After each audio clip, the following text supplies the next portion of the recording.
सतनाम श्री वाहिगुरु साहिब जी।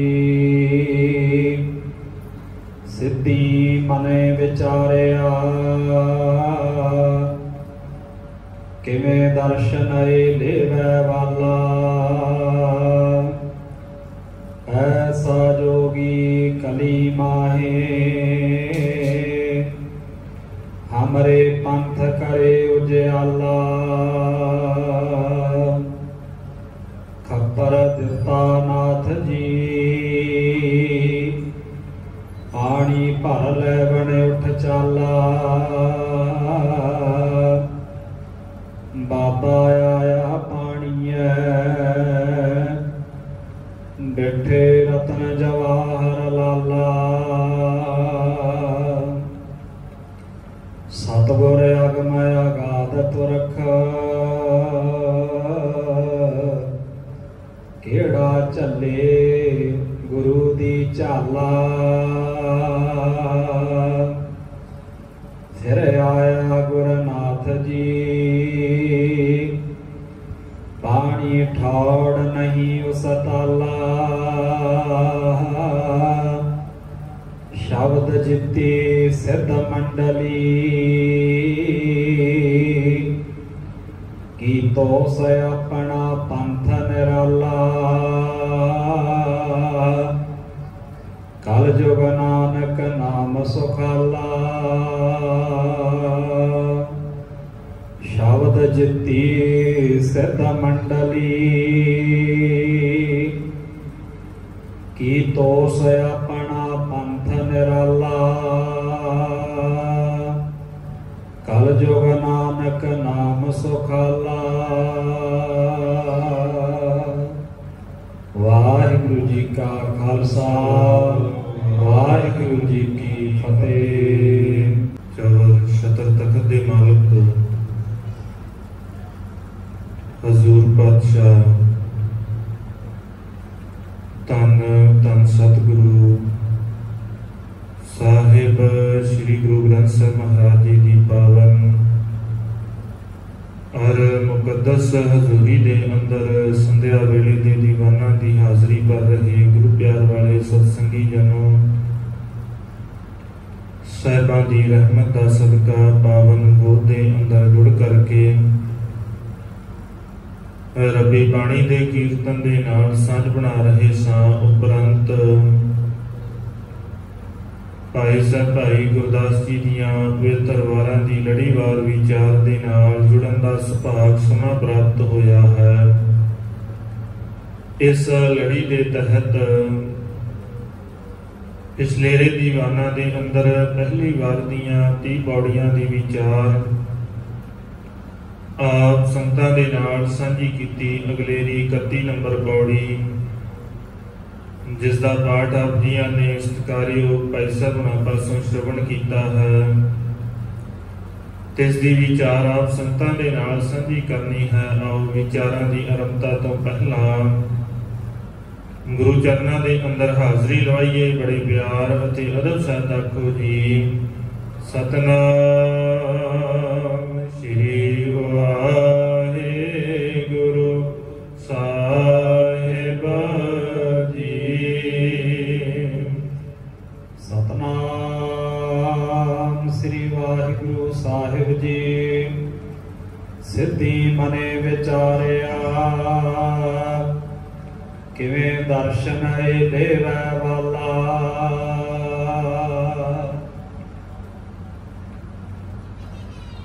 सतगुरु गुरु नानक साहब महाराज जदों सिद्धा नाल गलबात करते हैं मालिक के जवाबां नूं सुन के जदों सतगुरु उन्हां नूं जवाब दिंदे ने मन दे अंदर ख्याल आया सारियां ते बच्चा है जी जे यतन किया जाए अपने नाल मिलाया जा सकता है। हुण सोचते ने सलाह करते ने सिद्धि मने विचारिया भी अंदर सोचते पे ने सारे एक दूजे नाल विचार करते ने भी किहड़ा ढंग अपनाया जाए किहड़े तरीके दे नाल इसनूं अपने पंथ दे विच लिआंदा जाए। ये अज दा नहीं है, अज पहला नहीं होया। कि पहली बार इदां होया है कि अपने अंदर जज़ब करन दी जिहड़ी गल है, अंदर मिलाउण दी गल है, पहली बार नहीं चली किते, ये पहले दिन तो ही चलदी है। पहले दिन तो ही चलता है कि किसी ना किसी तरीके दे नाल साडे विच मिल जाए। तां ही कहंदे ने कि किस ढंग दे नाल किहड़ा तरीका अपनाया जावे, किवें दर्शन ये लेवै बाला, किदां ये साडी फिलॉसफी जिहड़ी है, दर्शन दा भाव विचारधारा साडी साडे मत नूं किवें ग्रहण करेगा। सारे विਉਂਤਬੰਦੀ करते हैं भी किहड़ा ढंग इहदे नाल वरतिया जावे, किस तरीके दे नाल इहनूं अपने वल अपने पंथ दे विच जोड़िया जावे। कारण की है भी अपने अंदर जोड़िया दा फायदा की होवेगा, उसी दी गल अगे भाई गुरदास जी ने अगलियां तुकां दे अंदर कीती है। ऐसा जोगी कली माहे हमारे पंथ करे उजियाला। ਜਦੋਂ ਗੱਲਾਂ ਸੁਣਦੇ ਨੇ ਫਿਰ ਉਹਨਾਂ ਨੂੰ ਪਤਾ ਲੱਗ ਗਿਆ ਜੇ ਇਦਾਂ ਦਾ ਜੋਗੀ ਕਿਤੇ ਸਾਡੇ ਪੰਥ ਚ ਆ ਜਾਏ ਨਾ, ਜੇ ਕਿਤੇ ਸਾਡੇ ਨਾਲ ਜੁੜ ਜਾਵੇ ਵੀ ਇਹਦਾ ਤੇ ਦਿਮਾਗ ਹੀ ਇੰਨਾ ਚੱਲਦਾ ਏ, ਇੰਨਾ ਰੋਸ਼ਨ ਦਿਮਾਗ ਹੈ, ਇਹ ਤੇ ਸਾਨੂੰ ਨਹੀਂ ਗੱਲ ਆਉਣ ਦਿੰਦਾ, ਤੇ ਜੇ ਕਿਤੇ ਸਾਡੇ ਪੰਥ ਦੇ ਵਿੱਚ ਆ ਜਾਵੇ ਤੇ ਇਹ ਤੇ ਸਾਰੇ ਸੰਸਾਰ ਨੂੰ ਹੀ ਬਣਾ ਲਵੇਗਾ। ਸਾਰੇ ਜੋਗੀ ਬਣ ਕੇ ਇੱਥੇ ਕੋਈ ਹੋਰ ਧਰਮ ਚ ਨਹੀਂ ਜਾਵੇਗਾ ਜੇ ਇਹ ਸਾਡੀ ਗੱਲ ਮੰਨ ਕੇ ਸਾਡੇ ਨਾਲ ਜੁੜ ਲਵੇ। ਐਸਾ ਜੋਗੀ ਕਲੀ ਮੈਂ ਹਮਰੇ ਪੰਥ ਕਰੇ ਉਜਿਆਲਾ, ਸਾਡਾ ਤੇ ਪੰਥ ਸਾਰੇ ਸੰਸਾਰ ਦੇ ਅੰਦਰ ਫੈਲ ਜਾਏਗਾ। ਕਿਉਂਕਿ ਇਹਦੀਆਂ ਗੱਲਾਂ ਬੜੀਆਂ ਕਮਾਲ ਦੀਆਂ ਨੇ, ਇਹਦਾ ਸਮਝਾਉਣ ਦਾ ਢੰਗ ਬੜਾ ਸੌਖਾ ਹੈ। ਸਿੱਧੀਆਂ ਦੀਆਂ ਗੱਲਾਂ ਦੇ ਨਾਲ ਇਹ ਉਹ ਗੱਲ ਸਮਝਾ ਜਾਂਦਾ ਹੈ ਜਿਹੜੀ ਗੱਲ ਅਸੀਂ ਐਵੇਂ ਡਰਾ ਡਰਾ ਕੇ ਘੁਮਾ ਫਿਰਾ ਕੇ ਸਮਝਾਉਂਦੇ ਆ। ਅਸੀਂ ਤੇ ਲੋਕਾਂ ਨੂੰ ਡਰਾ ਕੇ ਸਮਝਾਉਂਦੇ ਆ ਨਾ, ਇਹਦਾ ਤੇ ਤਰੀਕਾ ਹੀ ਬੜਾ ਸੌਖਾ ਹੈ। ਜਦੋਂ ਅਸੀਂ ਗੱਲ ਕਰਦੇ ਜੇ ਸੰਸਾਰ ਤੋਂ ਬਚਣਾ ਹੈ, ਆਮ ਲੋਕਾਂ ਨੂੰ ਦੱਸਦੇ ਆ, ਅਸੀਂ ਪਹਿਲੋਂ ਕਹਿੰਦੇ ਆ ਤੁਹਾਨੂੰ ਜੀ ਗ੍ਰਸਤ ਛੱਡਣਾ ਪਏਗਾ, ਤੁਹਾਨੂੰ ਪਹਿਰਾਵਾ ਬਦਲਣਾ ਪਏਗਾ, ਤੁਹਾਨੂੰ ਸਾਰਾ ਕੁਝ ਛੱਡ ਕੇ ਫਿਰ ਯੋਗੀ ਬਣਨਾ ਪਏਗਾ, ਫਿਰ ਤੁਸੀਂ ਸਿੱਧ ਬਣ ਜਾਓਗੇ, ਫਿਰ ਤੁਸੀਂ ਰੱਬ ਦੇ ਨਾਲ ਜੁੜੋਗੇ। ਹੁਣ ਜੇ ਉਹ ਗੱਲ ਇਹੀ ਪੁੱਛਦੇ ਨੇ ਗੁਰੂ ਨਾਨਕ ਸਾਹਿਬ ਮਹਾਰਾਜ ਦੇ ਕੋਲੋਂ ਕਿ ਤੁਸੀਂ ਦੱਸੋ ਕਿਹੜਾ ਤਰੀਕਾ ਹੈ ਸੰਸਾਰ ਤੋਂ ਬਚਣ ਦਾ, ਕਿੱਦਾਂ ਬਚਿਆ ਜਾਵੇ, ਤੇ ਸਤਿਗੁਰੂ ਤੇ ਤਰੀਕਾ ਹੀ ਬੜਾ ਸੌਖਾ ਜਿਹਾ ਦੱਸ ਦਿੰਦੇ। ਹੁਣ ਮਾਲਕ ਦੇ ਸਮਝਾਉਣ ਦਾ ਢੰਗ ਵੀ ਬੜਾ ਸੌਖਾ ਹੈ। ਵੱਖਰੀ ਗੱਲ ਹੈ ਵੀ ਅਸੀਂ ਸਤਿਗੁਰੂ ਦੇ ਕੋਲ ਨਹੀਂ ਆ ਕੇ ਬੈਠੇ, ਗੁਰੂ ਦੇ ਕੋਲੋਂ ਨਹੀਂ ਸਿੱਖਿਆ, ਉਹ ਵੱਖਰਾ ਐਵੇਂ ਦੂਜਿਆਂ ਦੇ ਕਹਿਣ ਦੇ ਉੱਤੇ ਸਿੱਖੀ ਬੜੀ ਔਖੀ ਆ ਜੀ, ਬਾਣੀ ਪੜ੍ਹਨੀ ਬੜੀ ਔਖੀ ਆ, ਜੇ ਗਲਤ ਪੜ੍ਹੀ ਗਈ ਤੇ ਪਾਪ ਲੱਗ ਜਾਏਗਾ, ਐ ਡਰਾਇਆ ਸਾਨੂੰ ਕਿਤੇ ਪੜ੍ਹ ਨਾ ਲੈਣ, ਜੇ ਪੜ੍ਹ ਲਿਆ ਤੇ ਸਾਨੂੰ ਸਵਾਲ ਕਰ ਲੈਣਗੇ। ਇਹ ਤੇ ਗੁਰੂ ਨੇ ਤੇ ਬੜੇ ਸੌਖੇ ਤਰੀਕੇ ਦੇ ਨਾਲ ਸਮਝਾ ਦਿੱਤਾ ਸੀ। ਸਤਿਗੁਰੂ ਕਹਿੰਦੇ ਨਾ, ਜੇ ਉਹ ਪੁੱਛਦੇ ਨੇ ਵੀ ਸੰਸਾਰ ਤਰਨਾ ਹੈ, ਸਾਡਾ ਤੇ ਆਹ ਤਰੀਕਾ ਹੈ, ਸੰਸਾਰ ਛੱਡ ਕੇ ਇੱਥੇ ਆ ਕੇ ਕੰਦਰਾਂ 'ਚ ਬੈਠ ਕੇ ਭਗਤੀ ਕਰਦੇ ਆ, ਫਿਰ ਅਸੀਂ ਸੰਸਾਰ ਤੋਂ ਤਰਦੇ ਆ। ਸਤਿਗੁਰੂ ਕਹਿੰਦੇ ਤੇ ਔਖਾ ਹੀ ਨਹੀਂ ਆ। ਬਾਹਰੋਂ ਨਾ ਸਿੱਖ, ਜੋ ਅਕਾਲ ਪੁਰਖ ਨੇ ਕਾਇਨਾਤ ਬਣਾਈ ਹੈ, ਕਾਇਨਾਤ ਦੇ ਵਿੱਚੋਂ ਸਿੱਖ ਲੈ। ਕਹਿੰਦੇ ਕਿਵੇਂ? ਕਹਿੰਦੇ ਇੱਕ ਐਸੇ ਪੰਛੀ ਦਾ ਨਾਂ ਦੱਸਾਂ, ਦੇਖਿਆ ਹੋਵੇਗਾ ਤੁਸੀਂ, ਉਹਦੇ ਕੋਲੋਂ ਸਿੱਖ ਲਓ। ਕਹਿੰਦੇ ਹੈਰਾਨ ਹੈ, ਅਸੀਂ ਰੱਬ ਦੀਆਂ ਗੱਲਾਂ ਕਰਦੇ ਆ, ਅਸੀਂ ਆਪਣੇ ਗੁਰੂਆਂ ਤੋਂ ਸਿੱਖਦੇ, ਤੂੰ ਪੰਛੀਆਂ ਤੋਂ ਸਿੱਖਣ ਦੀ ਗੱਲ ਕਰਦਾ। ਸਤਿਗੁਰੂ ਕਹਿੰਦੇ ਬਿਲਕੁਲ, ਉਸ ਅਕਾਲ ਪੁਰਖ ਦੇ ਬਣਾਏ ਨੇ, ਗਿਆਨ ਤੇ ਉਹਨਾਂ ਦੇ ਕੋਲ ਵੀ ਹੈ, ਸਿੱਖਣ ਦੀ ਗੱਲ ਹੈ, ਗੁਣ ਦੀ ਗੱਲ ਹੈ, ਗੁਣ ਤੇ ਉਹਨਾਂ ਕੋਲੋਂ ਵੀ ਲਿਆ ਜਾ ਸਕਦਾ। ਜੈਸੇ ਜਲ ਮੈਂ ਕਮਲ ਨਿਰਾਲਮ ਮੁਰਗਾਈ ਨੇ ਸਾਣੇ। ਕਹਿੰਦੇ ਇੱਕ ਗੱਲ ਕਮਲ ਦੀ ਕਰਾਂਗਾ, ਦੂਜੀ ਮੁਰਗਾਈ ਦੀ, ਦੋਵੇਂ ਪਾਣੀ 'ਚ ਰਹਿੰਦੇ ਨੇ। ਕਮਲ ਚਿੱਕੜ 'ਚ ਰਹਿੰਦਾ ਹੈ, ਚਿੱਕੜ 'ਚ ਰਹਿੰਦਾ ਹੋਇਆ ਵੀ ਉਹਦੀ ਸ਼ੋਭਾ ਜਿਹੜੀ ਆ ਨਾ ਵੱਖਰੀ ਦਿਖਦੀ ਹੈ। ਐ ਮਾਇਆ ਦੇ ਚਿੱਕੜ 'ਚ ਰਹਿ, ਮੋਹ ਦੇ ਚਿੱਕੜ 'ਚ ਸੰਸਾਰ ਦੇ ਅੰਦਰ ਰਹੋ। ਸੰਸਾਰ ਦੇ ਅੰਦਰ ਰਹਿੰਦਿਆਂ ਹੋਇਆ ਬਸ ਉਸ ਕਮਲ ਦੇ ਫੁੱਲ ਵਾਂਗ ਚਿੱਕੜ ਤੋਂ ਬਚ ਕੇ ਰਹਿਣਾ ਸੌਖਾ ਤਰੀਕਾ।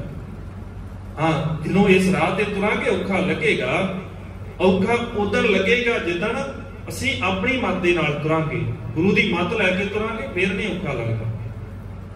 ਦੂਜੀ ਗੱਲ ਕੀਤੀ ਮੁਰਗਾਬੀ ਦੀ, ਪਾਣੀ ਦੇ ਅੰਦਰ ਰਹਿਣ ਵਾਲਾ ਪੰਛੀ ਹੈ, ਪਾਣੀ ਦੇ ਉੱਤੇ ਤਰਦਾ ਹੈ ਔਰ ਕਦੇ ਖੰਭ ਨਹੀਂ ਗਿੱਲੇ ਕਰਦਾ, ਉਸੇ ਵੇਲੇ ਬੁਲਾਰੀ ਮਾਰ ਜਾਂਦਾ। ਖੰਭਾਂ ਤੇ ਪਾਣੀ ਨਹੀਂ ਹੈ, ਕਮਲ ਦੇ ਉੱਤੇ ਪਾਣੀ ਨਹੀਂ ਡਿੱਗਦਾ, ਚਿੱਕੜ ਦਾ ਪ੍ਰਭਾਵ ਉਹਦੇ ਉੱਤੇ ਨਹੀਂ ਹੈ। ਸਤਿਗੁਰੂ ਕਹਿੰਦੇ ਮੇਰਾ ਆਹ ਢੰਗ ਹੈ, ਜੈਸੇ ਜਲ ਮੈਂ ਕਮਲ ਨਿਰਾਲਮ ਮੁਰਗਾਈ ਨੇ ਸਾਣਾ, ਸੁਰਤ ਸ਼ਬਦ ਭਵ ਸਾਗਰ ਤਰੀਆ। ਨਾਨਕ ਨਾਮ ਵਖਾਣਾ, ਆਪਣੀ ਸੁਰਤ ਨੂੰ ਗੁਰੂ ਦੇ ਸ਼ਬਦ ਦੇ ਨਾਲ ਜੋੜ, ਆ ਸੰਸਾਰ ਤੋਂ ਤਰ ਜਾਏਗਾ, ਬੜਾ ਸੌਖਾ ਹੋ ਜਾਏਗਾ। ਆਹ ਤਰੀਕਾ ਤਾਂ ਹੀ ਕਹਿੰਦੇ ਸੀ ਉਹ ਵੀ ਜੇ ਕਿਤੇ ਇਹ ਆ ਜਾਵੇ ਨਾ, ਸਾਡੇ ਨਾਲ ਜੁੜ ਜਾਵੇ, ਸਾਡੇ ਪੰਥ ਦੇ ਵਿੱਚ ਆ ਜਾਵੇ ਤੇ ਸਾਡੇ ਨਾਲ ਬੜਾ ਸੌਖਾ ਹੋ ਜਾਏਗਾ। ਸਾਨੂੰ ਆਪਣੀ ਗੱਲ ਜਿਹੜੀ ਹੈ ਆਮ ਲੋਕਾਈ ਤੱਕ ਪਹੁੰਚਾਉਣੀ ਬੜੀ ਸੌਖੀ ਹੋ ਜਾਏਗੀ। ਅਸੀਂ ਸਾਰਿਆਂ ਨੂੰ ਜੋਗੀ ਬਣਾ ਦੇਵਾਂਗੇ। ਇਦਾਂ ਹੀ ਉਦਣ ਦਾਅਵੇ ਉਹਨਾਂ ਨੇ ਕੀਤੇ, ਤਰੀਕੇ ਅਪਣਾਏ ਵੀ ਸਾਡੇ 'ਚ ਆ ਜਾਓ। ਕਈ ਇਸਲਾਮ ਦੇ ਪ੍ਰਚਾਰਕ ਨੇ, ਕਿਤਾਬਾਂ ਉਹਨਾਂ ਨੇ ਲਿਖੀਆਂ ਹੋਈਆਂ ਕਿ ਗੁਰੂ ਨਾਨਕ ਸਾਡੇ ਨੇ, ਦਰਵੇਸ਼ ਨੇ ਔਰ ਇਸਲਾਮ ਧਰਮ ਨੂੰ ਮੰਨਣ ਵਾਲੇ ਨੇ, ਲਿਖੀਆਂ ਹੋਈਆਂ ਨੇ ਕਿਤਾਬਾਂ। ਉਹਨਾਂ ਨੇ ਵੀ ਯਤਨ ਕੀਤਾ ਕਿ ਇਸਲਾਮ ਦੇ ਵਿੱਚ ਇਹ ਜਜ਼ਬ ਹੋ ਜਾਣ, ਇਹ ਸਾਡੇ ਨਾਲ ਮਿਲ ਜਾਣ, ਅਸੀਂ ਇਹਨਾਂ ਨੂੰ ਆਪਣਾ ਫਿਰਕਾ ਬਣਾ ਲਈਏ। ਉਸੂਲ ਬੜੇ ਸੌਖੇ ਨੇ ਇਹਨਾਂ ਦੇ, ਜੀਣ ਦਾ ਢੰਗ, ਕਿਰਦਾਰ ਬੜੇ ਉੱਚੇ ਨੇ। ਜੇ ਕਿਤੇ ਅਸੀਂ ਇਹਨਾਂ ਨੂੰ ਆਪਣੇ 'ਚ ਮਿਲਾ ਲਵਾਂਗੇ, ਸਾਡਾ ਰੁਤਬਾ ਵੱਧ ਜਾਏਗਾ। ਕਿ ਚੰਗੀ ਚੀਜ਼ ਹਰੇਕ ਕੋਈ ਹੋਣਾ ਚਾਹੁੰਦਾ ਹੈ, ਹਰੇਕ ਚਾਹੁੰਦਾ ਹੈ ਮੇਰੇ ਕੋਲ ਆ ਜਾਵੇ। ਜੇ ਬੁੱਧ ਧਰਮ ਦੀ ਗੱਲ ਕਰੀਏ, ਦਾਵਾ ਉਹਨਾਂ ਨੇ ਵੀ ਕੀਤਾ, ਬੜੀ ਵਾਰ ਕੀਤਾ, ਇੱਕ ਵਾਰ ਨਹੀਂ। ਵੀ ਇਹ ਜੀ 5 ਸਿੰਘਾਂ ਵਾਲੀ ਜਿਹੜੀ ਮਰਿਆਦਾ ਹੈ, ਇਹ ਸਾਡੇ ਮਹਾਤਮਾ ਬੁੱਧ ਤੋਂ ਸ਼ੁਰੂ ਹੋਈ ਹੈ, ਇਹ ਸਾਡੇ ਵਿੱਚੋਂ ਨੇ, ਸਾਡੇ ਨਿਯਮਾਂ ਨੂੰ ਇਹਨਾਂ ਨੇ ਅਪਣਾਇਆ ਹੈ। ਦਾਵਾ ਉਹਨਾਂ ਨੇ ਵੀ ਕੀਤਾ। ਸਨਾਤਨੀ ਵੀਰਾਂ ਦਾ ਤੇ ਕਿਆ ਕਮਾਲ ਹੈ, ਉਹ ਤੇ ਹਰੇਕ ਗੱਲ ਤੇ ਦਾਵਾ ਕਰਦੇ ਨੇ ਇਹ ਸਾਡੇ ਹੀ ਨੇ, ਸਾਡੇ ਵਿੱਚੋਂ ਨਿਕਲੇ ਨੇ ਤੇ ਸਾਡਾ ਹੀ ਇੱਕ ਹਿੱਸਾ ਨੇ। ਅਗਲਿਆਂ ਨੇ ਤੇ ਬਹੁਤ ਦਾਅਵੇ ਕੀਤੇ। ਅੱਛਾ, ਕਦੇ ਇਦਾਂ ਹੋਇਆ ਜੇ ਇਤਿਹਾਸ ਪੜ੍ਹਿਆ ਹੋਵੇ ਤੇ ਇੱਕ ਗੱਲ ਬੜੀ ਸੌਖੀ ਸਮਝ ਆ ਜਾਏਗੀ। ਯਹੂਦੀ ਧਰਮ ਦੇ ਵਿੱਚੋਂ ਇਸਲਾਮ ਨਿਕਲਦਾ। ਮੈਂ ਅਕਸਰ ਬੇਨਤੀ ਕਰਦਾ, ਨਾ ਤਾਂ ਕਦੇ ਯਹੂਦੀਆਂ ਨੇ ਇਹ ਦਾਅਵਾ ਕੀਤਾ ਵੀ ਇਸਲਾਮ ਸਾਡਾ ਹਿੱਸਾ ਹੈ, ਨਾ ਇਸਲਾਮ ਵਾਲਿਆਂ ਨੇ ਕਦੇ ਇਹ ਗੱਲ ਮੰਨੀ ਹੈ ਕਿਸੇ ਨੇ ਵੀ ਕਿ ਅਸੀਂ ਯਹੂਦੀਆਂ ਦਾ ਹਿੱਸਾ, ਕਦੇ ਨਹੀਂ ਮੰਨਦੇ। ਇਸਲਾਮ ਦੇ ਵਿੱਚੋਂ ਈਸਾਈਅਤ ਨਿਕਲਦੀ, ਈਸਾਈ ਧਰਮ ਨਿਕਲਦਾ। ਉਹ ਕਹਿੰਦੇ ਅਸੀਂ ਬਿਲਕੁਲ ਵੱਖਰੇ ਹਾਂ ਜੀ, ਨਾ ਅਸੀਂ ਯਹੂਦੀਆਂ ਨੂੰ ਮੰਨੀਏ, ਨਾ ਅਸੀਂ ਇਸਲਾਮ ਵਾਲਿਆਂ ਨੂੰ ਮੰਨੀਏ, ਅਸੀਂ ਇਹਨਾਂ ਦੋਵਾਂ ਦਾ ਕੋਈ ਹਿੱਸਾ ਨਹੀਂ। ਨਾ ਉਹਨਾਂ ਨੇ ਅੱਜ ਤੱਕ ਦਾਅਵਾ ਕੀਤਾ। ਕਾਰਨ ਕਿ ਉਹਨਾਂ ਦੇ ਅਸੂਲ ਬੜੇ ਸਪਸ਼ਟ ਨੇ, ਸਿੱਧੇ ਦੇ ਨੇ। ਉਹ ਅਗਲੇ ਸਿੱਧੀ ਗੱਲ ਮੰਨਦੇ ਆ, ਸਾਡੀ ਜਿਹੜੀ ਸ਼ੁਰੂਆਤ ਹੈ, ਸਾਡਾ ਪਿਛੋਕੜ, ਸਾਡਾ ਸਾਰਾ ਕੁਝ ਹੀ ਸਾਡੇ ਪੈਗੰਬਰ ਤੋਂ ਸ਼ੁਰੂ ਹੁੰਦਾ ਹੈ। ਉਸ ਤੋਂ ਪਹਿਲਾਂ ਸਾਡੇ ਵਾਸਤੇ ਕੁਝ ਵੀ ਨਹੀਂ ਹੈ। ਇੱਥੋਂ ਤੱਕ ਹੈ ਵੀ ਜਦੋਂ ਕਿਤੇ ਯਹੂਦੀ ਧਰਮ ਦਾ ਜਿਹੜਾ ਆਗੂ ਹੈ ਨਾ, ਕਦੇ ਪੜ੍ਹ ਕੇ ਦੇਖ ਲਿਆ ਜੀ, ਕਦੇ ਸੁਣ ਕੇ ਦੇਖ ਲਿਆ, ਕਦੇ ਇਹ ਕਿਤੇ ਸਮਾਂ ਮੌਕਾ ਮਿਲ ਜਾਏ ਨਾ, ਕਦੇ ਇਸ ਚੀਜ਼ ਨੂੰ ਅਬਜ਼ਰਵ ਕਰਕੇ ਦੇਖਿਆ ਜੇ, ਯਹੂਦੀ ਧਰਮ ਦਾ ਆਗੂ ਬੋਲਦਾ ਹੋਵੇ, ਇਸਲਾਮ ਵਾਲੇ ਉਸ ਜਗ੍ਹਾ ਦੇ ਉੱਤੇ ਖੜਦੇ ਨਹੀਂ ਆ, ਸੁਣਦੇ ਨਹੀਂ, ਉਹਦੀ ਆਵਾਜ਼ ਨਹੀਂ ਆਪਣੇ ਕੰਨਾਂ 'ਚ ਪੈਣ ਦਿੰਦੇ। ਇਹ ਉਹਨਾਂ ਦਾ ਨਿਯਮ ਹੈ। ਔਰ ਇਸਲਾਮ ਵਾਲੇ ਬੋਲਦੇ ਹੁਣ, ਯਹੂਦੀ ਆਪਣੇ ਕੰਨ ਦੇ ਵਿੱਚ ਆਵਾਜ਼ ਨਹੀਂ ਪੈਣ ਦਿੰਦੇ। ਇਹ ਪੱਕਾ ਨਿਯਮ ਹੈ। ਇਹਨੂੰ ਕੱਟੜਤਾ ਕਹਿ ਲਵੋ, ਇਹਨੂੰ ਉਹਨਾਂ ਦਾ ਨਿਯਮ ਕਹਿ ਲਵੋ, ਉਹਨਾਂ ਦੇ ਸਿਧਾਂਤ ਕਹਿ ਲਵੋ, ਉਹ ਵੱਖਰੀ ਗੱਲ ਹੈ। ਸਤਿਗੁਰੂ ਨੇ ਇਹ ਸਾਨੂੰ ਸਿਖਾਇਆ ਕਿ ਬੈਠਣਾ ਸਾਰਿਆਂ ਦੇ ਨਾਲ, ਪਰ ਪ੍ਰਭਾਵ ਨਹੀਂ ਕਬੂਲਣਾ। ਸਾਡਾ ਉਲਟਾ ਹੋ ਗਿਆ ਸਿਸਟਮ। ਅਸੀਂ ਬੈਠਦੇ ਵੀ ਸਾਰਿਆਂ ਦੇ ਨਾਲ ਹੈ ਤੇ ਪ੍ਰਭਾਵ ਵੀ ਸਾਰਿਆਂ ਦੇ ਕਬੂਲਣ ਲੱਗ ਗਏ। ਮਸਲਾ ਨਹੀਂ ਹੈ, ਸਾਰਿਆਂ ਨਾਲ ਬੈਠੋ। ਇੱਥੇ ਤੇ ਸਿਖਾਇਆ ਹੀ ਗਿਆ, ਅਵਲ ਅੱਲਾਹ ਨੂਰ ਪਾਇਆ ਕੁਦਰਤ ਕੇ ਸਭ ਬੰਦੇ। ਕਿਸੇ ਦੇ ਨਾਲ ਕੋਈ ਵਿਰੋਧਤਾ ਨਹੀਂ, ਇੱਥੇ ਕਿਸੇ ਦੇ ਨਾਲ ਕੋਈ ਲੜਾਈ ਨਹੀਂ ਹੈ, ਕੋਈ ਝਗੜਾ ਨਹੀਂ। ਕਬੀਰ ਸਾਹਿਬ ਨੇ ਸਪਸ਼ਟ ਕਰ ਦਿੱਤਾ, ਉਲਟ ਜ਼ਾਤ ਕੁਲ ਦੋ ਵਿਸਾਰੀ। ਮੇਰੀ ਜ਼ਾਤ ਜਿਹੜੀ ਹੈ ਕਹਿੰਦੇ ਮੈਂ ਉਲਟੀ ਕਰ ਦਿੱਤੀ। ਹੁਣ ਮੈਂ ਜਿਹੜੇ ਪਹਿਲੋਂ ਕਹਿੰਦੇ ਸਨ ਨਾ, ਦਾਵਾ ਕਰਦੇ ਸੀ ਵੀ ਕਬੀਰ ਸਾਡੇ ਵਿੱਚੋਂ ਨੇ, ਕਹਿੰਦੇ ਮੈਂ ਛੱਡ ਦਿੱਤਾ। ਉਲਟ ਜ਼ਾਤ ਕੁਲ ਦੋ ਵਿਸਾਰੀ, ਮੈਂ ਦੋਵੇਂ ਹੀ ਛੱਡ ਦਿੱਤੇ। ਮੈਨੂੰ ਹੁਣ ਫਰਕ ਨਹੀਂ ਪੈਂਦਾ ਇਹ ਕੀ ਕਹਿੰਦੇ ਨੇ। ਸੁਨ ਸਹਿਜ ਮੈਂ ਬੁਨਤ ਹਮਾਰੀ, ਮੇਰਾ ਟਿਕਾ ਕਿੱਥੇ ਹੈ? ਉਸ ਅਵਸਥਾ ਦੇ ਵਿੱਚ ਜਿੱਥੇ ਉਸ ਅਕਾਲ ਪੁਰਖ ਦੀ ਗੱਲ ਹੁੰਦੀ ਹੈ। ਔਰ ਉਸੇ ਸ਼ਬਦ ਦੇ ਰਹਾਉ ਦੇ ਮਨ ਦੇ ਅੰਦਰ ਕਬੀਰ ਸਾਹਿਬ ਨੇ ਇਹ ਸਪਸ਼ਟ ਲਿਖ ਕੇ ਦੇ ਦਿੱਤਾ, ਜੇ ਸਾਨੂੰ ਕਿਤੇ ਭੁਲੇਖਾ ਹੋਵੇ। ਵਿਰੋਧਤਾ ਨਹੀਂ ਹੈ ਸਾਡੀ ਕਿਸੇ ਦੇ ਨਾਲ। ਇੱਥੇ ਇੱਕੋ ਹੀ ਗੱਲ ਹੈ, ਬਿਸਰ ਗਈ ਸਭ ਤਾਤ ਪਰਾਈ, ਜਬ ਤੇ ਸਾਧ ਸੰਗਤ ਮੋਹਿ ਪਾਈ, ਨਾ ਕੋ ਬੈਰੀ ਨਹੀਂ ਬਿਗਾਨਾ, ਸਗਲ ਸੰਗ ਹਮ ਕੋ ਬਣਿਆ। ਬੈਰੀ ਨਹੀਂ ਹੈ ਕੋਈ, ਵਿਰੋਧਤਾ ਨਹੀਂ ਹੈ, ਪਰ ਨਿਯਮ ਜਿਹੜੇ ਨੇ ਉਹ ਗੁਰੂ ਦੇ ਮੰਨਣੇ ਪੈਣਗੇ। ਤਾਂ ਗੁਰੂ ਗ੍ਰੰਥ ਸਾਹਿਬ ਮਹਾਰਾਜ ਦੇ ਨਿਯਮਾਂ ਤੋਂ ਉਲਟ ਜਾ ਕੇ ਫਿਰ ਕੁਝ ਨਹੀਂ ਪੱਲੇ ਪੈਣਾ, ਫਿਰ ਖੁਆਰੀਆਂ, ਫਿਰ ਧੱਕੇ ਧੋਖੇ ਮਿਲਣਗੇ। ਕਿਉਂਕਿ ਯਤਨ ਬੜਿਆਂ ਨੇ ਕੀਤੇ ਨੇ। ਉੱਥੇ ਗੱਲ ਸਪਸ਼ਟ ਕਰ ਦਿੱਤੀ, ਹਮਰਾ ਝਗੜਾ ਰਹਾ ਨਾ ਕੋ। ਮੇਰਾ ਝਗੜਾ ਨਹੀਂ ਹੈ ਕਿਸੇ ਦੇ ਨਾਲ, ਸਾਡਾ ਝਗੜਾ ਕਿਸੇ ਦੇ ਨਾਲ ਨਹੀਂ ਹੈ। ਹਰੇਕ ਨੂੰ ਆਪਣੇ ਨਿਯਮ, ਆਪਣੀ ਮਰਜ਼ੀ ਕਰਨ ਦਾ ਹੱਕ ਹੈ, ਕੋਈ ਮਨਾਹੀ ਨਹੀਂ ਹੈ ਕਿਸੇ ਨੂੰ ਵੀ। ਪਰ ਸਪਸ਼ਟ ਇਹ ਹੈ, ਹਮਰਾ ਝਗੜਾ ਰਹਾ ਨਾ ਕੋ, ਪੰਡਿਤ ਮੁੱਲਾ ਸਾਡੇ ਦੋ। ਇਸੇ ਸ਼ਬਦ ਦੇ ਅੰਦਰ ਅੱਗੇ ਜਾ ਕੇ ਕਬੀਰ ਸਾਹਿਬ ਗੱਲ ਕਰਦੇ ਨੇ, ਪੰਡਿਤ ਮੁੱਲਾ ਜੋ ਲਿਖ ਦਿਆ ਛਾੜ ਚਲੇ ਹਮ ਕਛੂ ਨਾ ਲਿਖੇ। ਜੋ ਉਹਨਾਂ ਨੇ ਲਿਖ ਦਿੱਤਾ ਮੁਬਾਰਕ ਹੈ ਉਹਨਾਂ ਨੂੰ। ਮੁਕੱਦਸ ਕੁਰਾਨ ਨੂੰ ਮੰਨਣ ਵਾਲੇ ਮੁਬਾਰਕ ਨੇ, ਉਹ ਮੰਨਣ। ਸਾਨੂੰ ਕੋਈ ਵਿਰੋਧਤਾ ਨਹੀਂ ਹੈ, ਸਾਨੂੰ ਸਤਿਕਾਰ ਹੈ, ਅਦਬ ਕਰਦੇ ਅਸੀਂ। ਸ਼ਾਇਦ ਉਹ ਉਹਨਾਂ ਨਾ ਕਰਨ ਜਿੰਨਾ ਅਸੀਂ ਕਰਦੇ ਹੋਈਏ। ਕੁਰਾਨ ਮਜੀਦ ਦੀ ਜੇ ਕਿਤੇ ਲਿਖਿਆ ਹੋਇਆ ਕੁਝ ਮਿਲ ਜਾਵੇ ਤੇ ਸਾਡਾ ਫਰਜ਼ ਬਣਦਾ ਹੈ ਉਹਦੀ ਸਾਂਭ ਸੰਭਾਲ ਕਰਨੀ। ਏਦਾਂ ਨਹੀਂ ਹੋਣਾ ਚਾਹੀਦਾ ਵੀ ਨਹੀਂ ਜੀ ਦੂਜਿਆਂ ਦਾ ਤੇ ਅਸੀਂ ਸਾਂਭਣਾ ਨਹੀਂ ਹੈ। ਕਿਤੇ ਕੋਈ ਧਾਰਮਿਕ ਗ੍ਰੰਥ ਕਿਸੇ ਵੀ ਧਰਮ ਦਾ ਹੋਵੇ, ਕਿਤੇ ਗੀਤਾ ਹੋਵੇ, ਸਾਂਭ ਸੰਭਾਲ ਕਰਨਾ ਸਾਡਾ ਫਰਜ਼ ਬਣਦਾ ਹੈ। ਇਹ ਜ਼ਿੰਮੇਵਾਰੀ ਹੈ ਸਾਡੀ। ਕਿਤੇ ਰਮਾਇਣ ਹੋਵੇ ਤੇ ਜ਼ਿੰਮੇਵਾਰੀ ਬਣਦੀ ਹੈ ਅਸੀਂ ਉਹਦੀ ਸਾਂਭ ਸੰਭਾਲ ਕਰੀਏ, ਪਰ ਪ੍ਰਭਾਵ ਨਾ। ਪ੍ਰਭਾਵ ਸਿਰਫ ਤੇ ਸਿਰਫ ਧੰਨ ਗੁਰੂ ਗ੍ਰੰਥ ਸਾਹਿਬ ਮਹਾਰਾਜ ਦਾ, ਜੋ ਧੰਨ ਗੁਰੂ ਗ੍ਰੰਥ ਸਾਹਿਬ ਮਹਾਰਾਜ ਦੀ ਪਾਵਨ ਬਾਣੀ ਕਹਿੰਦੀ ਹੈ। ਸਿੱਧਾ ਸਪਸ਼ਟ ਹੈ। ਸਤਿਗੁਰੂ ਕਹਿੰਦੇ ਜੋ ਗੁਰੂ ਕਹਿ ਰਿਹਾ ਹੈ, ਜੋ ਗੁਰ ਕਹੈ ਸੋਈ ਭਲ ਮਾਨੋ, ਹਰ ਹਰ ਕਥਾ ਨਿਰਾਲੀ। ਜੋ ਗੁਰੂ ਕਹਿ ਰਿਹਾ ਉਹਦੀ ਮੰਨ। ਨਹੀਂ ਤੇ ਯਤਨ ਉੱਥੇ ਸਾਰਿਆਂ ਨੇ ਕੀਤੇ। ਉਦਣ ਜੋਗੀਆਂ ਨੇ ਵੀ ਇਹੀ ਕੀਤਾ ਸੀ। ਐਸਾ ਜੋਗੀ ਕਲੀਮ ਹੈ ਹਮਾਰੇ ਪੰਥ ਕਰੇ ਉਜਾਲਾ। ਜੇ ਕਿਤੇ ਇਹ ਸਾਡੇ ਪੰਥ ਦੇ ਵਿੱਚ ਆ ਜਾਵੇ ਤੇ ਅਸੀਂ ਇਸ ਸੰਸਾਰ ਦੇ ਉੱਤੇ ਰੁਤਬਾ ਲੈ ਲਵਾਂਗੇ। ਸਾਰੇ ਸੰਸਾਰ ਦੇ ਅੰਦਰ ਸਾਡੀ ਗੱਲ ਪਹੁੰਚ ਜਾਵੇਗੀ। ਖੱਪਰ ਦਿੱਤਾ ਨਾਥ ਜੀ, ਪਾਣੀ ਭਰ ਲੈ ਬਣ ਉੱਠ ਚਾਲਾ। ਹੁਣ ਉਹਨਾਂ ਨੇ ਸੋਚਿਆ ਕਿ ਪਹਿਲੋਂ ਕੋਈ ਪ੍ਰੀਖਿਆ ਲਈ ਜਾਵੇ, ਭਰਮਾਇਆ ਜਾਵੇ, ਕਿਉਂਕਿ ਹਰੇਕ ਭਰਮਾਉਣ ਦਾ ਯਤਨ ਪਹਿਲੋਂ ਕਰਦਾ ਹੈ ਵੀ ਇਹ ਪ੍ਰਭਾਵ ਕਬੂਲ ਕਰ ਲਵੇ। ਉਹਨਾਂ ਨੇ ਖੱਪਰ ਦਿੱਤਾ, ਇੱਕ ਭਾਂਡਾ ਦਿੱਤਾ ਗੁਰੂ ਨਾਨਕ ਸਾਹਿਬ ਮਹਾਰਾਜ ਨੂੰ ਕਿ ਜਾਓ ਆ ਪਾਣੀ ਭਰ ਕੇ ਲਿਆਓ। ਪਾਣੀ ਭਰਨ ਵਾਸਤੇ ਭੇਜਿਆ ਕਿ ਉਹ ਸਾਹਮਣੇ ਝਰਨਾ ਹੈ, ਉੱਥੋਂ ਪਾਣੀ ਭਰ ਕੇ ਲਿਆਉਣਾ। ਝਰਨੇ ਤੇ ਗਏ, ਸਤਿਗੁਰੂ ਉੱਥੇ ਪਾਣੀ ਹੈ ਹੀ ਨਹੀਂ। ਸਤਿਗੁਰੂ ਵਾਪਸ ਆ ਗਏ। ਮਾਲਕ ਜੀ ਦੇ ਉੱਤੇ ਪਾਣੀ ਨਹੀਂ ਹੈ। ਇਦਾਂ ਦਾ ਪਹਿਲੋਂ ਵੀ ਚੱਲਦਾ। ਉੱਥੇ ਹੁਣ ਪਾਣੀ ਨਹੀਂ ਹੈ, ਸਤਿਗੁਰੂ ਨੂੰ ਪਾਣੀ ਲੈਣ ਵਾਸਤੇ ਭੇਜਿਆ ਤੇ ਸਤਿਗੁਰੂ ਉੱਠ ਕੇ ਉੱਥੇ ਪਾਣੀ ਲੈਣ ਗਏ ਹਨ। ਬਾਬਾ ਆਇਆ ਪਾਣੀ ਐ, ਡਿੱਠੇ ਰਤਨ ਜਵਾਹਰ ਲਾਲਾ। ਸਤਿਗੁਰੂ ਜਦੋਂ ਪਾਣੀ ਲੈਣ ਵਾਸਤੇ ਪਹੁੰਚੇ, ਉੱਥੇ ਪਾਣੀ ਤੇ ਨਾ ਪਰ ਉੱਥੇ ਰਤਨ ਜਵੇਹਰ, ਮਹਿੰਗੇ ਮਹਿੰਗੇ ਇਦਾਂ ਦੇ ਰਤਨ ਪਏ ਨੇ, ਉੱਥੇ ਮਹਿੰਗੇ ਪਦਾਰਥ ਪਏ ਨੇ, ਪਰ ਪਾਣੀ ਨਹੀਂ ਹੈ। ਇਹ ਕੋਈ ਔਖਾ ਨਹੀਂ ਹੈ।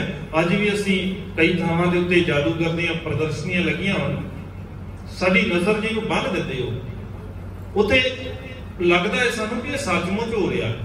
ਸਾਹਮਣੇ ਸਾਡੇ ਇੱਕ ਬੰਦੇ ਨੂੰ ਦੋ ਹਿੱਸਿਆਂ 'ਚ ਕਰ ਦਿੰਦੇ ਆ, ਹੁੰਦਾ ਕੁਝ ਵੀ ਨਹੀਂ ਹੈ ਪਰ ਕਰ ਦਿੰਦੇ ਆ। ਸਾਨੂੰ ਲੱਗਦਾ ਹੈ ਇਦਾਂ ਕਰਨ ਵਾਲੇ ਹੈਗੇ ਨੇ। ਤੁਹਾਡੇ ਸਾਹਮਣੇ ਸਿੱਕਿਆਂ ਦਾ ਢੇਰ ਲਾ ਦਿੰਦੇ ਨੇ, ਇਹ ਅਸੀਂ ਖੁਦ ਦੇਖਿਆ ਹੋਇਆ। ਤੁਹਾਡੇ ਸਾਹਮਣੇ ਬੈਠੇ ਬੈਠੇ ਉਸ ਸਿੱਕਿਆਂ ਦਾ ਢੇਰ ਲਾ ਦੇਣਗੇ। ਸੋਨੇ ਦੇ ਸਿੱਕੇ, ਚਾਂਦੀ ਦੇ ਸਿੱਕੇ, ਸਾਰਾ ਕੁਝ ਤੁਹਾਡੇ ਸਾਹਮਣੇ ਪਿਆ ਹੋਏਗਾ, ਸੱਚ ਕੋਈ ਨਹੀਂ ਹੈ। ਇਦਾਂ ਦਾ ਹੀ ਉਹਨਾਂ ਨੇ ਯਤਨ ਕੀਤਾ, ਪਰ ਉੱਥੇ ਬਾਕੀਆਂ ਨੂੰ, ਉਹਨਾਂ ਨੂੰ ਲੱਗਦਾ ਸੀ ਵੀ ਅਸੀਂ ਪ੍ਰਭਾਵ ਪਾ ਲਵਾਂਗੇ। ਉਹਨਾਂ ਨੂੰ ਲੱਗਦਾ ਸੀ ਵੀ ਉਹ ਜਿਹਨੂੰ ਭੇਜਿਆ ਅਸੀਂ ਉਹਨੂੰ ਇਦਾਂ ਕਰਕੇ ਅਸੀਂ ਆਪਣੇ ਪੰਥ ਦੇ ਵਿੱਚ ਲੈ ਆਵਾਂਗੇ। ਸਤਿਗੁਰ ਅਗਮ ਅਗਾਧ ਪੁਰਖ, ਕਿਹੜਾ ਝੱਲੇ ਗੁਰੂ ਦੀ ਝਾਲਾ। ਭਰਮਾਉਣ ਦਾ ਉਹਨੂੰ ਯਤਨ ਕਰਦੇ ਸੀ ਜਿਹੜਾ ਅਗੰਮ ਅਗਾਧ ਪੁਰਖ, ਜਿਹੜਾ ਸਾਰਿਆਂ ਤੋਂ ਸ੍ਰੇਸ਼ਟ ਹੈ, ਜਿਹਦੇ ਅੰਦਰ ਉਹ ਸੱਚ ਇੰਨਾ ਕਹਿਣਾ ਵੀ ਉਹਦੇ ਅੰਦਰ ਦੀਆਂ ਜਾਣਦਾ ਨੇ। ਸਾਹਮਣੇ ਬੈਠੇ ਜੋ ਉਹ ਸੋਚਦੇ ਪਏ ਨੇ, ਸਤਿਗੁਰੂ ਨੂੰ ਪਹਿਲਾਂ ਤੋਂ ਪਤਾ ਹੈ ਵੀ ਇਹ ਹੈ ਕਿੱਥੇ ਕਿ ਨਹੀਂ, ਖਲੋਤੇ ਕਿੱਥੇ ਕਰਿਆ। ਇਹਨਾਂ ਦੇ ਅੰਦਰ ਅਜੇ ਪ੍ਰਭਾਵ ਆਪਣੇ ਹੀ ਆ, ਅਜੇ ਤੇ ਮਾਇਆ ਦਾ ਪ੍ਰਭਾਵ ਇਹਨਾਂ ਦੇ ਜੀਵਨ ਚੋਂ ਹੀ ਨਹੀਂ ਨਿਕਲਿਆ। ਮੈਨੂੰ ਕੀ ਇਹ ਕਹਿਣਗੇ ਜਾਂ ਕੀ ਸਿਖਾ ਸਕਦੇ ਨੇ, ਇਹਨਾਂ ਦਾ ਆਪਣਾ ਜੀਵਨ ਹੀ ਅਜੇ ਇਦਾਂ ਦਾ ਹੈ ਕਿ ਇਹਨਾਂ ਦਾ ਅਜੇ ਰਤਨਾਂ ਦੇ ਵਿੱਚ, ਮਾਇਆ ਦੇ ਵਿੱਚ, ਧਨ ਦੇ ਵਿੱਚ ਜ਼ਿੰਦਗੀ ਉਲਝੀ ਹੋਈ ਹੈ। ਦੂਜਿਆਂ ਨੂੰ ਬੜਾ ਉਪਦੇਸ਼ ਦਿੰਦੇ ਨੇ ਵੀ ਇਹ ਚੋਂ ਬਚ ਕੇ ਰਹੋ, ਸੰਸਾਰ ਨੂੰ ਤਿਆਗ ਦੇਵੋ।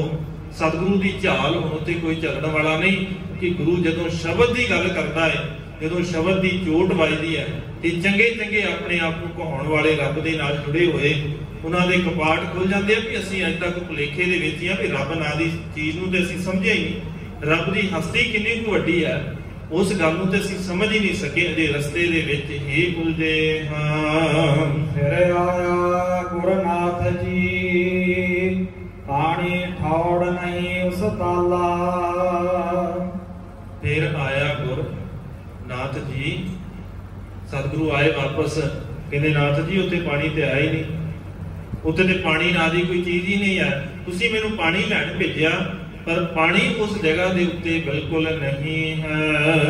शब्द जिति सिद्ध मंडली की तो से अपना पंथ निराला। योगियां ने क्या होना भी उत्ते होर भी ते है बड़ा कुछ, ओही लिया उन्हां। सतगुरु कहते पानी लैण भेजिया सी, पानी नहीं है, मैं बाकी देखा ही नहीं। तुहाडे उत्ते प्रभाव होवेगा तां ही तां मालक ने क्या रिद्ध सिद्ध अवरा साध। जे इन्हां रिद्धियां सिद्धियां दे विच ताकतां दे विच किते पै गए ना भी मन दीयां ताकतां नूं वरतना शुरू कर दिता, फिर भुलेखे जीआं। कई बार कहते बाबा जी नूं ते सब कुछ पता जी, बाबा जी सब कुछ जानते ने, इन्हां नूं पता लग जाता है। सतगुरु कहते फिर किड्डी क वड्डी गल है, इत्थे कि उलझिया होया रब दे रस्ते ते। ਇਹ ਪਹਿਲਾ ਪੜਾਅ ਸੀ ਤੇ ਪਹਿਲੇ ਪੜਾਅ ਤੇ ਉਲਝ ਗਿਆ। ਇਹ ਰਿੱਧੀਆਂ ਸਿੱਧੀਆਂ ਜਿਹੜੀਆਂ ਨੇ ਇਹਨਾਂ 'ਚ ਉਲਝਣਾ ਨਹੀਂ ਹੈ। ਸਤਿਗੁਰੂ ਕਹਿੰਦੇ ਹੋਰ ਪਾਸੇ ਲੈ ਕੇ ਜਾਣ ਵਾਲਾ ਸਵਾਦ ਹੈ, ਤੈਨੂੰ ਰੱਬ ਵਾਲੇ ਰਾਹ ਤੇ ਨਹੀਂ ਖੜ ਸਕਦੀਆਂ। ਇੱਥੇ ਦਾਅਵੇ ਕਰਨ ਵਾਲੇ ਨੇ ਵੀ ਸਾਡੇ ਕੀਤਿਆਂ ਕੁਝ ਹੋ ਜਾਏਗਾ, ਮਾਲਕ ਕਹਿੰਦੇ ਇਦਾਂ ਕੁਝ ਨਹੀਂ ਹੋਣਾ। ਸਤਿਗੁਰੂ ਨੇ ਸ਼ਬਦ ਜਿੱਤੀ ਸਿੱਧ ਮੰਡਲੀ, ਗੁਰੂ ਦੇ ਸ਼ਬਦ ਦੇ ਨਾਲ, ਸ਼ਬਦ ਗੁਰੂ ਦੇ ਨਾਲ, ਇਸ ਗਿਆਨ ਦੇ ਨਾਲ ਉਹ ਸਿੱਧਾਂ ਦੀ ਜਿਹੜੀ ਮੰਡਲੀ ਹੈ ਜਿੱਤ ਲਈ। ਭਾਵ ਉਹਨਾਂ ਦਾ ਪ੍ਰਭਾਵ ਨਹੀਂ ਕਬੂਲਿਆ, ਸਤਿਗੁਰੂ ਨੇ ਆਪਣਾ ਪ੍ਰਭਾਵ ਉਹਨਾਂ ਦੇ ਉੱਤੇ ਛੱਡਿਆ ਸ਼ਬਦ ਦੀ ਚੋਟ ਦੇ ਨਾਲ, ਸ਼ਬਦ ਦੇ ਗਿਆਨ ਦੇ ਨਾਲ, ਗੁਰੂ ਗਿਆਨ ਦੇ ਨਾਲ। ਔਰ ਸਾਡੇ ਉੱਤੇ ਅੱਜ ਦੂਜਿਆਂ ਦਾ ਪ੍ਰਭਾਵ ਪੈ ਜਾਂਦਾ ਹੈ। ਕਾਰਨ ਕੀ ਹੈ? ਅਸੀਂ ਗੁਰ ਸ਼ਬਦ ਤੋਂ ਬਹੁਤ ਦੂਰ ਹਾਂ, ਬਹੁਤ ਦੂਰ ਚਲੇ ਗਏ। ਅਸੀਂ ਗੁਰ ਸ਼ਬਦ ਨੂੰ ਪੜ੍ਹਨਾ ਨਹੀਂ ਜ਼ਰੂਰੀ ਸਮਝਿਆ। ਸਾਨੂੰ ਏਦਾਂ ਲੱਗਾ ਵੀ ਬਾਣੀ ਨੂੰ ਪੜ੍ਹਨ ਦਾ ਕੰਮ ਸਿਰਫ ਭਾਈਆਂ ਦਾ ਹੈ, ਰਾਗੀਆਂ ਦਾ ਹੈ, ਕਥਾਵਾਚਕਾਂ ਦਾ ਹੈ, ਇਹਨਾਂ ਦਾ ਕੰਮ ਹੈ ਬਾਣੀ ਨੂੰ ਪੜ੍ਹਨਾ। ਸਾਡਾ ਕੰਮ ਕੀ ਹੈ? ਸਿਰਫ ਮੱਥਾ ਟੇਕਣਾ। ਸਾਡਾ ਕੰਮ ਸਿਰਫ ਇੰਨਾ ਕਿ ਨਹੀਂ, ਇੱਥੇ ਹਰੇਕ ਵਾਸਤੇ ਸੀ ਸਤਿਗੁਰੂ ਆਵਾਜ਼ ਮਾਰਦੇ ਨੇ, ਆਵੋ ਸਿੱਖ ਸਤਿਗੁਰੂ ਕੇ ਪਿਆਰੇ ਹੋ, ਗਾਵੋ ਸੱਚੀ ਬਾਣੀ। ਜਿਸ ਦਿਨ ਸੱਚੀ ਬਾਣੀ ਨੂੰ ਗਾਵਾਂਗੇ ਉਸੇ ਦਿਨ ਸ਼ਬਦ ਦੇ ਨਾਲ ਸਾਡੀ ਸੁਰਤ ਟਿਕ ਜਾਏਗੀ, ਫਿਰ ਹੋਰਾਂ ਦੇ ਪ੍ਰਭਾਵ ਸਾਡੀ ਜ਼ਿੰਦਗੀ ਦੇ ਅੰਦਰ ਨਹੀਂ ਆਉਣਗੇ। ਕਿ ਮਾਲਕ ਨੇ ਉਸੇ ਦਿਨ ਕਿ ਦੋਸ ਆਪਣਾ ਪੰਥ ਨਿਰਾਲਾ, ਜਿਹੜੇ ਕਹਿੰਦੇ ਨੇ ਸਾਡੇ ਵਿੱਚੋਂ ਨੇ। ਇਸ ਗੱਲ ਤੋਂ ਸਪਸ਼ਟ ਹੈ ਜੇ ਕਿਸੇ ਨੂੰ ਭੁਲੇਖਾ ਹੈ ਨਾ ਸਾਡੇ ਵਿੱਚੋਂ ਨੇ, ਤੇ ਇਸ ਗੱਲ ਨੂੰ ਸਮਝ ਲਈਏ ਕਿ ਦੋਸ ਆਪਣਾ ਪੰਥ ਨਿਰਾਲਾ, ਆਪਣਾ ਪੰਥ ਵੱਖਰਾ ਹੈ, ਨਿਰਾਲਾ ਹੈ ਬਿਲਕੁਲ। ਕਿਸੇ ਦੇ ਨਾਲ ਕੋਈ ਮਤਭੇਦ ਨਹੀਂ ਹੈ, ਪਰ ਕਿਸੇ ਦੇ ਨਾਲ ਸਾਂਝ ਵੀ ਨਹੀਂ ਹੈ। ਇਦਾਂ ਦੀ ਸਾਂਝ ਵੀ ਅਸੀਂ ਤੁਹਾਡੇ ਵਿੱਚੋਂ ਆ, ਕਿਸੇ ਦਾ ਫਿਰਕਾ ਵਾ, ਕਿਸੇ ਦਾ ਹਿੱਸਾ ਵਾ, ਨਹੀਂ। ਇੱਥੇ ਵੱਖਰਾ ਹੈ। ਨਾਨਕ ਨਿਰਮਲ ਪੰਥ ਚਲਾਇਆ, ਇੱਥੇ ਨਿਰਮਲ ਪੰਥ ਹੈ, ਵੱਖਰਾ ਹੈ ਦੂਜਿਆਂ ਨਾਲ। ਸਿਧਾਂਤ ਸਾਡੇ ਵੱਖਰੇ ਨੇ, ਨਿਯਮ ਸਾਡੇ ਵੱਖਰੇ ਨੇ। ਉਹ ਵੱਖਰੀ ਗੱਲ ਹੈ ਵੀ ਅਸੀਂ ਨਿਯਮ ਵੱਖਰੇ ਵਾਲੇ ਮੰਨਦੇ ਨਹੀਂ ਹਾਂ, ਅਸੀਂ ਉਹੇ ਮੰਨੀ ਜਾਂਦੇ ਹਾਂ, ਇੱਕ ਵੱਖਰਾ ਮਸਲਾ ਹੈ। ਪਰ ਸਤਿਗੁਰੂ ਨੇ ਇੱਕ ਨਿਰਮਲ ਪੰਥ ਜਿਹੜਾ ਵੱਖਰਾ ਹੈ, ਜਿਹੜਾ ਦੂਜਿਆਂ ਨਾਲੋਂ ਸਾਰਾ ਕੁਝ ਵੱਖ ਲੈ ਕੇ ਚੱਲਦਾ ਸੀ। ਤਾਂ ਹੀ ਤਾਂ ਸਤਿਗੁਰੂ ਨੇ ਸਾਨੂੰ ਇਹ ਬਾਰ-ਬਾਰ ਸਮਝਾਇਆ ਰਹਿਤਨਾਮਿਆਂ ਦੇ ਅੰਦਰ, ਜਾਵੇ ਗਹਿ ਵਿਪਰਨ ਕੀ ਰੀਤ। ਇਸ ਤੋਂ ਪਹਿਲਾਂ ਕੀ ਹੈ? ਜਬ ਲਗ ਖਾਲਸਾ ਰਹਿ ਨਿਆਰਾ। ਹੁਣ ਇਹ ਦੋਵੇਂ ਗੱਲਾਂ ਨੂੰ ਬੜੇ ਧਿਆਨ ਦੇ ਨਾਲ ਸਮਝ ਲਈਏ। ਜਦੋਂ ਤੱਕ ਨਿਆਰੇ ਰਵਾਂਗੇ ਉਦੋਂ ਤੱਕ ਗੁਰੂ ਦੀ ਬਖਸ਼ਿਸ਼ ਹੈ। ਜਬ ਲਗ ਖਾਲਸਾ ਰਹਿ ਨਿਆਰਾ ਤਬ ਲਗ ਤੇਜ ਦਿਓ ਮੈਂ ਸਾਰਾ। ਉਦੋਂ ਤੱਕ ਤੇ ਬਖਸ਼ਿਸ਼ਾਂ ਨੇ। ਜਾਵੇ ਗਹਿ ਵਿਪਰਨ ਕੀ ਰੀਤ ਮੈਂ ਨਾ ਕਰਾਂ ਇਨਕੀ ਪ੍ਰਤੀਤ। ਸਤਿਗੁਰੂ ਕਹਿੰਦੇ ਫਿਰ ਜਾ ਧੱਕੇ ਖਾ, ਤੂੰ ਆਪਣੀ ਮਰਜ਼ੀ ਕਰ, ਆਪਣੀ ਮਰਜ਼ੀ ਕਰਨੀ ਹੈ ਤੇ ਜਿੱਥੇ ਮਰਜ਼ੀ ਜਾ ਕੇ ਧੱਕੇ ਖਾ ਸਕਦਾ ਹੈ। ਮੇਰੇ ਨਾਲ ਤੇਰੀ ਸਾਂਝ ਨਹੀਂ, ਮੇਰੇ ਨਾਲ ਸਾਂਝ ਬਣਾਉਣੀ ਹੈ। ਫਿਰ ਬਾਕੀਆਂ ਨਾਲੋਂ ਵੱਖਰਾ ਹੋ ਕੇ ਸ਼ਬਦ ਦੇ ਨਾਲ ਜੁੜ ਕੇ ਆਵੀਂ, ਸ਼ਬਦ ਦੇ ਵਿੱਚ ਸਮਰਪਿਤ ਹੋ ਕੇ ਆਵੀਂ। ਜੋ ਗੁਰੂ ਕਹਿੰਦਾ ਹੈ ਉਸੇ ਨੂੰ ਸੱਚ ਮੰਨ ਲਵੀਂ। ਕਿਉਂਕਿ ਜੇ ਸੱਚ ਨਹੀਂ ਨਾ ਮੰਨਦਾ, ਗੁਰੂ ਦੀ ਗੱਲ ਦੇ ਉੱਤੇ ਵੀ ਕਹਿਣਾ ਹੈ ਨਹੀਂ ਜੀ, ਫਿਰ ਕੀ ਆ? ਫਿਰ ਅਜੇ ਗੁਰੂ ਦੇ ਉੱਤੇ ਯਕੀਨ ਨਹੀਂ ਆਇਆ, ਭਰੋਸਾ ਨਹੀਂ ਬੱਝਾ। ਸਤਿਗੁਰੂ ਕਹਿੰਦੇ ਇੱਥੇ ਆ ਕੇ ਇਸ ਗੱਲ ਨੂੰ ਸਮਝ ਲਵੀਂ, ਗੁਰੂ ਦਾ ਪੰਥ, ਗੁਰੂ ਦਾ ਸਿਧਾਂਤ ਸਾਰਿਆਂ ਨਾਲੋਂ ਵੱਖਰਾ ਹੈ। ਕਿ ਦੋਸ ਆਪਣਾ ਪੰਥ ਨਿਰਾਲਾ। ਕਲ ਜੁਗ ਨਾਨਕ ਨਾਮ ਸੁਖਾਲਾ। ਸਤਿਗੁਰੂ ਦਾ ਦਿੱਤਾ ਹੋਇਆ ਨਾਮ, ਉਸ ਅਕਾਲ ਪੁਰਖ ਦੀ ਬਾਣੀ, ਇਹ ਸ਼ਬਦ ਦੀ ਜਿਹੜੀ ਜੋਤ ਹੈ। ਜਿਸ ਦਿਨ ਇਸ ਜੋਤ ਨੂੰ, ਸ਼ਬਦ ਨੂੰ ਅਸੀਂ ਸਮਝ ਲਿਆ, ਫਿਰ ਸੌਖੇ ਹੋ ਜਾਵਾਂਗੇ। ਕਲਯੁਗ ਦੇ ਅੰਦਰ ਇਹੀ ਇੱਕ ਸੌਖਾ ਜੀਣ ਦਾ ਢੰਗ ਹੈ। ਕਲਯੁਗ ਨਾਨਕ ਨਾਮ ਸੁਖਾਲਾ। ਇਹ ਸੁਖਾਲੇ ਜੀਵਨ ਦਾ ਤਰੀਕਾ ਹੈ, ਸੌਖੇ ਹੋਣਾ ਹੈ। ਗੁਰੂ ਦੇ ਸ਼ਬਦ ਨੂੰ ਜੀਵਨ ਦਾ ਆਧਾਰ ਬਣਾਈਏ। ਜੇ ਔਖੇ ਰਹਿਣਾ ਹੈ ਤੇ ਦੂਜਿਆਂ ਵਾਲੇ ਕਰਮ ਕਾਂਡ ਕਰਨੇ ਨੇ, ਫਿਰ ਭਾਈ ਆਪਣੀ ਆਪਣੀ ਮਰਜ਼ੀ ਹੈ। ਸਤਿਗੁਰੂ ਕਹਿੰਦੇ ਜਿੱਥੇ ਮਰਜ਼ੀ ਜਾ ਸਕਦਾ ਹੈ, ਪਰ ਇੱਕ ਗੱਲ ਨੂੰ ਸਮਝ ਲਵੀਂ, ਹਰ ਬਿਸਰਤ ਸੋ ਮੂਆ। ਜਿਹੜਾ ਰੱਬ ਜੀ ਨੂੰ ਭੁੱਲ ਗਿਆ, ਗੁਰੂ ਦੇ ਸਿਧਾਂਤ ਦੀ ਗੱਲ ਨੂੰ ਭੁੱਲ ਗਿਆ, ਗੁਰੂ ਦੇ ਸ਼ਬਦ ਨੂੰ ਭੁੱਲ ਗਿਆ, ਮੇਰੇ ਵਾਸਤੇ ਸੋ ਮੂਆ, ਮਰਿਆ ਹੋਇਆ। ਇਹ ਗੁਰੂ ਦਾ ਸ਼ਬਦ ਹੈ, ਸਤਿਗੁਰੂ ਦੀ ਪਾਵਨ ਬਾਣੀ ਦਾ ਪਾਵਨ ਸਿਧਾਂਤ ਹੈ। ਜਿਸ ਦਿਨ ਇਸ ਗੱਲ ਨੂੰ ਸਮਝ ਲਵਾਂਗੇ, ਉਸੇ ਦਿਨ ਗੁਰੂ ਗ੍ਰੰਥ ਸਾਹਿਬ ਮਹਾਰਾਜ ਨੂੰ ਸਮਰਪਿਤ ਹੋ ਜਾਵਾਂਗੇ। ਜੇ ਨਹੀਂ ਸਮਰਪਿਤ ਹੋਣਾ ਤੇ ਸਤਿਗੁਰੂ ਕਹਿੰਦੇ ਫਿਰ ਭਾਈ ਤੇਰੀ ਆਪਣੀ ਮਰਜ਼ੀ ਹੈ, ਪਰ ਇੱਕ ਗੱਲ ਨੂੰ ਸਮਝ ਕੇ ਰੱਖੀ, ਸਲਾਮ ਜਵਾਬ ਵੀ ਨਾ ਕਰਿਆ ਕਰ, ਫਿਰ ਐਵੇਂ ਆ ਕੇ ਟੱਕਰਾਂ ਵੀ ਨਾ ਮਾਰਿਆ ਕਰ। ਜੇ ਮੰਗਣੀ ਨਹੀਂ, ਸਲਾਮ ਜਵਾਬ ਦੋਵੇਂ ਕਰੇ। ਮੁੰਡੋ ਕੁੱਥਾ ਜਾਏ, ਨਾਨਕ ਦੋਵੇਂ ਕੂੜੀਆਂ ਥਾਈ ਨਾ ਖਾਈ ਕਰ। ਸਤਿਗੁਰੂ ਬਖਸ਼ਿਸ਼ ਕਰਨ, ਸਮਤ ਬਖਸ਼ਣ, ਗੁਰ ਸਿਧਾਂਤ ਦੇ ਅਨੁਸਾਰ ਜੀਵਨ ਜੀਣ ਦੀ ਜਾਚ ਬਖਸ਼ ਦੇਣ। ਵਿਚਾਰਾਂ ਕਰਦਿਆਂ ਹੋਈਆਂ ਬੇਅੰਤ ਭੁੱਲਾਂ ਦੀ ਖਿਮਾ ਸਤਿਗੁਰੂ ਬਖਸ਼ ਲੈਣ। ਗੁਰੂ ਕੀ ਸੰਗਤ ਬਖਸ਼ਣ ਯੋਗ ਹੈ, ਬਖਸ਼ ਲੈਣਾ ਜੀ। ਬੁਲਾਓ ਜੀ, ਫਤਿਹ ਆਖੋ ਜੀ। ਵਾਹਿਗੁਰੂ ਜੀ ਕਾ ਖਾਲਸਾ,